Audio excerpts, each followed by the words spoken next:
The future is urban. By 2030, urban areas are expected to grow by 1.4 billion, with that growth occurring almost entirely in the developing world. Cities will account for 60% of the world's population and 70% of the world's GDP. The urban environment will be the locus where drivers of instability will converge. It is the domain that by the year 2030, 60% of urban dwellers will be under the age of 18. The cities that grow the fastest will be the most challenged as resources become constrained and illicit networks fill the gap left by overextended and undercapitalized governments. The risk of natural disasters compounded by geography, climate changes, unregulated growth, and substandard infrastructure intersect to frustrate humanitarian relief. Growth will magnify the increasing separation between rich and poor. Religious and ethnic tensions will be a defining element in the social landscape. Stagnation will coexist with unprecedented development as impoverishment, slums, and shantytowns rapidly expand alongside modern high-rises, technological advances, and ever-increasing levels of prosperity. This is the world of our future. It is one we are not prepared to effectively operate within, and it is unavoidable. Megacities are complex systems where people and structures are compressed together in ways that defy both our understanding of city planning and military doctrine. It is an ecosystem that demands a highly agile and adaptive force to successfully operate within. Infrastructures will vary radically, with concentrations of high-tech transportation, globally connected air and seaports, contemporary water, utilities, and waste disposal intermixed with open landfills, overburdened sewers, polluted water, and makeshift power grids. Living habitats will extend from the high-rise to the ground-level cottage to subterranean labyrinths, each defined by its own social code and rule of law. Social structures will be equally challenged if not dysfunctional, as historic ways of life clash with modern living, ethnic and racial differences are forced to live together, and criminal networks offer opportunity for the growing mass of unemployed.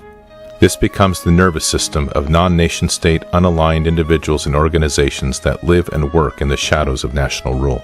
Where physical domains can be seen, digital domains will have limitless potential to breed and expand without limit. Digital security and trade will be increasingly threatened by sophisticated illicit economies and decentralized syndicates of crime to give adversaries global reach at an unprecedented level. This will add to the complexities of human targeting, as a proportionally smaller number of adversaries intermingle with a larger and increasing number of citizens.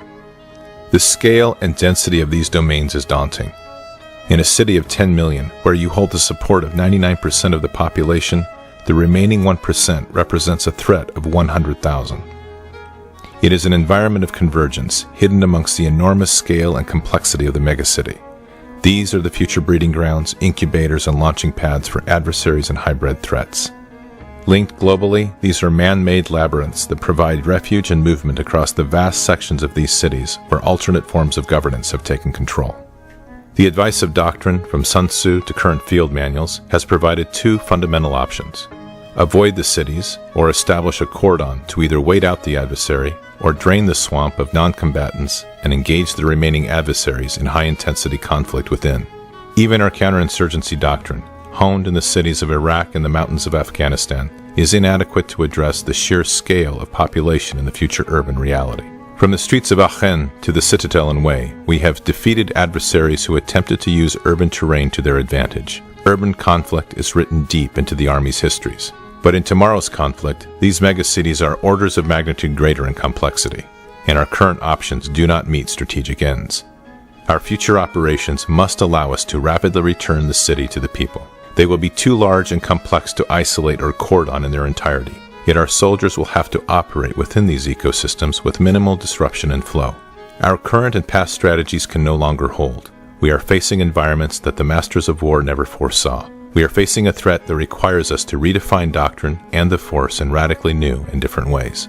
The future Army will confront a highly sophisticated urban-centric threat that will require that urban operations become the core requirement for the future land force. The threat is clear.